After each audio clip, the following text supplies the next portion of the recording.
दोस्तों, आज हम बात करेंगे जो सोचेंगे वही मिलेगा, लेकिन कैसे। दोस्तों, इसे समझने के लिए आपको पहले यह समझना होगा, जैसे कभी अमृत के पेड़ पर अंगूर नहीं उगते हैं और केले के पेड़ पर नारियल नहीं होते हैं, इसी तरह हमारा अवचेतन मन एक जमीन की तरह है।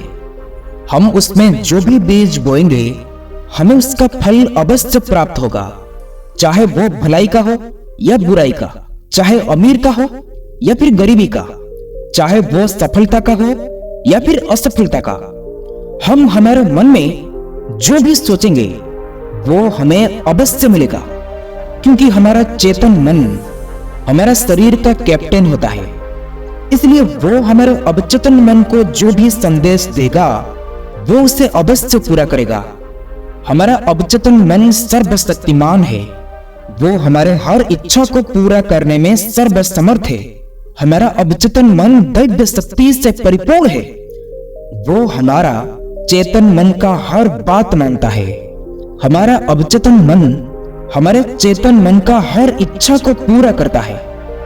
दोस्तों, इसलिए आज हम एक कहानी के माध्यम से बात करेंगे, आप कैसे जो सोचोगे उसे हासिल कर सकते हो, उसका सही तरीका क्या है और किस तरह से आप अपना हर इच्छा को पूरा कर सकते हो।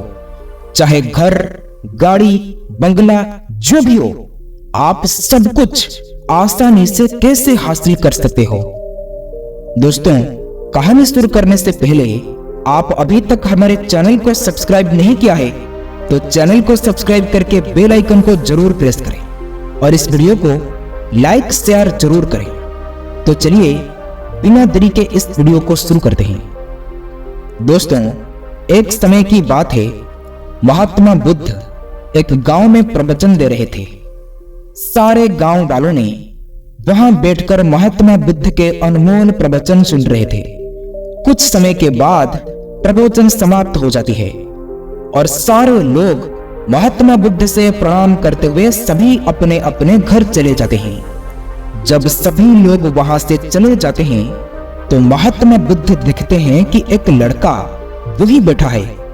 महात्मा बुद्ध कहते हैं, पुत्र, सभी लोग तो चले गए हैं, तुम यहाँ अकेले क्यों बैठे हो? कोई समस्या है तो बताओ, मैं उसे समाधान करने का प्रयास अवश्य करूंगा।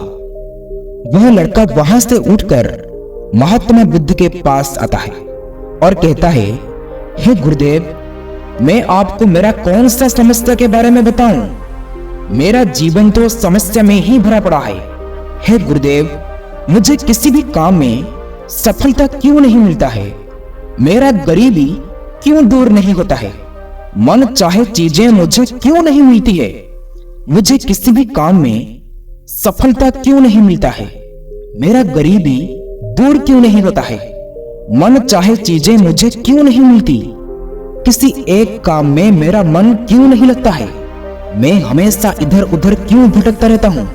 मेरा मन मेरा बस में क्यों नहीं रहता है? हे गुरुदेव, मैं मानसिक तौर पर इतना परेशान क्यों रहता हूँ? मेरा अंतर्मन क्यों मुझे हमेशा कहता रहता है कि तू ये नहीं कर सकता, तू ये सारे चीजों का लायक ही नहीं है, तू हमेशा गरीब ही रहेगा। मेरा मन मुझ पर भरोसा ही नहीं करने देता है कि मैं ये सारे चीजें कर सकता हूँ। हे गुरुदेव, आप तो परम ज्ञानी हो, सर्वगुण संपन्न हो, सर्वसमर्थ हो, इसलिए मैं आपका चरण पकड़ता हूँ। आप जो भी कहेंगे मैं मानने को तैयार हूँ। हे गुरुदेव, कृपा करके आप मेरे समस्या का समाधान कीजिए। उसके बाद महात्मा बुद्ध जरा मुस्कुराते हुए कहते हैं, हे पुत्र, अब मैं तुम्हें जो बातें बताने जा रहा हूं तुम उसे ध्यान से सुनो। उसमें तुम्हारा हर समस्या का समाधान है। अगर आप इसे समझ लिया तो अभी आपका हर समस्या का समाधान हो जाएगा। फिर वो लड़का बुद्ध के चरण पकड़कर कहता है, हे गुरुदेव, मैं आपका एहसान कभी नहीं भूलूंगा। आप कृपया करके मुझे ये सारे बातें जल्दी बताने का कृपा करें। इसके बाद महात्मा बुद्ध कहते हैं, आमतौर पर ऐसा अनेकों के साथ होता है जो अपने कार्य में श्रद्धा रखते हैं। मान लीजिए आप घर बनाना चाहते हैं अगर आप सोचने लगेंगे मैं एक घर बनाना चाहता हूं, लेकिन घर बनाने के लिए तो 50 लाख चाहिए, मेरे जेब में तो 50 लाख है नहीं, इसलिए घर बनाना मेरे लिए संभव नहीं है। जैसे ही आप कहते हैं कि संभव नहीं है, तो आप ये भी कह रहे हैं कि मैं ये घर नहीं चाहता हूं। तो एक स्तर पर आप इच्छा पैदा कर रहे हैं कि आप कुछ चाहते हो, लेकिन दूसरे स्तर पर आप ये भी कह रहे हैं कि मैं ये नहीं चाहता। तो इस प्रकार के संघर्ष में ये शायद ना हो पाए, यानी ऐसा सोचने से आपका इच्छा कभी पूर्ण नहीं होगा। अगर आप अभी दुखी हैं तो सिर्फ और सिर्फ इसलिए आप दुखी हैं कि आपका जीवन वैसे नहीं चल रहा है जैसे आप चाहते हो, बस यही बात है। तो अगर जीवन आपके हिसाब से नहीं चलता है तो आप दुखी होते हैं, अगर जीवन आपके हिसाब से चलता है तो आप सुखी होते हैं। ये इतना सरल है। तो अगर जीवन को आपके हिसाब से चलाना चाहिए तो सबसे पहले आप कैसे सोचते हैं, आपकी सोच में कितना फोकस है, आपके विचार में कितनी स्थिरता है और विचार प्रक्रिया में कितनी ऊर्जा है। इससे तय होगा कि क्या आपके विचार एक सच्चाई बनेगा या फिर एक विचार बनकर रह जाएगा। अगर आप हमेशा सोचते हैं कि ये हो सकता है या नहीं, ये आपके मानवता को नष्ट कर रहा है, ये आपकी सोच को भी नष्ट करता है। क्योंकि क्या संभव है और क्या असंभव है, ये देखना आपका नहीं बल्कि प्रकृति का काम है। परंतु आपका काम है मन चाहे चीज को पाने के लिए मेहनत करना। अभी आप यहां बैठे हैं, अगर मैं आपसे 2 सरल प्रश्न पूछता हूं, मैं चाहता हूं कि आप बस सुने और उत्तर दें। आप जहां बैठे हैं क्या वहां से आप उड़ सकते हो? आप कहेंगे नहीं। क्या आप वहां से उठकर चल सकते हो? आप कहेंगे हां। इसका आधार क्या है कि आप उड़ने के लिए नहीं और चलने के लिए हां कहते हैं? इसका आधार है जीवन का अनुभव। क्योंकि आप कई बार उठकर चले हैं, कभी उड़ान नहीं भरी। या दूसरे शब्दों में आप जीवन के पिछले अनुभवों को आधार बनाकर ये तय कर रहे हैं कि उड़ना संभव है या नहीं। या दूसरे शब्दों में आपने तय किया है कि अब तक जो नहीं हुआ वो भविष्य में आपके जीवन में नहीं हो सकता। लेकिन ये मानवता और मानवीय भावना का अपमान है। इस धरती पर जो अब तक नहीं हुआ वो कल हो सकता है। आप चाहो तो उड़ भी सकते हो, लेकिन आप अपने पर भरोसा रखना होगा, विश्वास रखना होगा कि आप उड़ सकते हो। एक इंसान इससे कल एक सच्चाई बना सकता है। तो क्या संभव है ये देखना आपका काम नहीं है, ये सब प्रकृति तय करेगी। आप बस देखिए कि आप वाकई में क्या चाहते हैं और उसके लिए मेहनत कीजिए।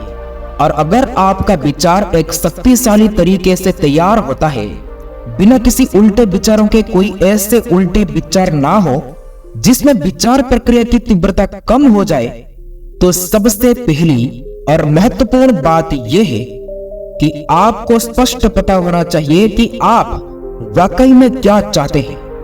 अगर आप ये नहीं जानते हैं कि आप क्या चाहते हैं, तो उस तरह बनने का सवाल ही नहीं उठता है।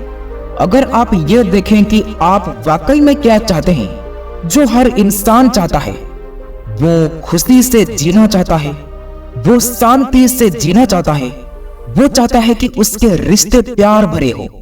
या दूसरे शब्दों में कहें तो कोई भी इंसान यही चाहता है कि वो अपने भीतर से खुशी हो और उसके चारों ओर सुख हो। ये सुख अगर हमारे शरीर में होता है तो हम उसे सुख कहते हैं। अगर ये हमारे मन में होता है तो हम इसे शांति और खुशी कहते हैं। परंतु अगर ये हमारी भावना में होता है तो हम इसे प्यार और करुणा कहते हैं। अगर ये हमारी ऊर्जा में होता है तो हम इसे आनंद और परमानंद कहते हैं। यही चीज एक इंसान की तलाश है। चाहे वो काम करने ऑफिस जा रहा है, वो पैसा कमाना चाहता है, कैरियर बनाना चाहता है, परिवार बनाना चाहता है, अगर यही हम चाहते हैं तो मुझे लगता है कि इससे सीधे संबोधित करने और इसे बनाने के लिए खुद को प्रतिबंध करने का यही समय है। अगर आप खुद को कुछ वाकई अच्छे बनाने के लिए प्रतिबद्ध करते हैं तो आपका मन व्यवस्थित हो जाता है। जब आपका मन व्यवस्थित हो जाता है तो आपकी भावना व्यवस्थित हो जाएगा। भावना का संबंध विचार से है, तो जब आपका विचार और भावना संगठित हो जाती है तो आपकी ऊर्जा उसी दिशा में व्यवस्थित हो जाएंगी। जब आपके विचार, भावना और ऊर्जा व्यवस्थित हो जाएंगे तो आपका शरीर भी व्यवस्थित हो जाएगा। जब ये चारों एक दिशा में व्यवस्थित हो जाते हैं तो आप में मन चाहे चीजें बनाने और प्रकट करने की जबरदस्त क्षमता होगी। आप कई मायनों में ईश्वर के समान हो जाएंगे। जो सृष्टि का स्रोत है वो आपके जीवन के हर पल में आपके अंदर काम कर रहा है। बात सिर्फ ये है, क्या आप उस आयाम तक पहुंच बनाई है या नहीं। अपने जीवन के 4 मूल तत्वों को व्यवस्थित करके आपको वो पहुंच मिलेगी। ऐसा करने के लिए साधन और टेक्निक है योग का पूरा विज्ञान। ये पूरी टेक्निक जिसे हम योग कहते हैं वो बस यही है कि खुद को सृष्टि के एक टुकड़े से सृष्टा बनाना। ये मेरी इच्छा और मेरा आशीर्वाद है कि दुनिया में हर इंसान को अपने भीतर सृजन के स्रोत तक पहुंच हो, ताकि वो रचनाकार की तरह यहां काम कर सके, ना कि सिर्फ एक रचना के रूप में। इतना सुनकर वह लड़का कहता है, हे गुरुदेव, मैं आपका किस तरह धन्यवाद करूंगा मुझे समझ में नहीं आ रहा है। हे गुरुदेव, आप सच में महान हैं। मैं आपका सदैव आभारी रहूंगा मुझे ये ज्ञान देने के लिए। दोस्तों, हम आशा करते हैं कि आपको इस वीडियो से काफी कुछ सीखने को मिला होगा। आप हमें अपना कीमती समय देने के लिए आप सबको बहुत बहुत धन्यवाद। ये कहानी आप लोगों को अच्छी लगी हो तो वीडियो को शेयर, सब्सक्राइब, लाइक जरूर करें। फिर मिलेंगे कुछ नया सीख के साथ और एक नई वीडियो में। तब तक के लिए आप अपना ख्याल रखें। ओम नमो बुद्धाय।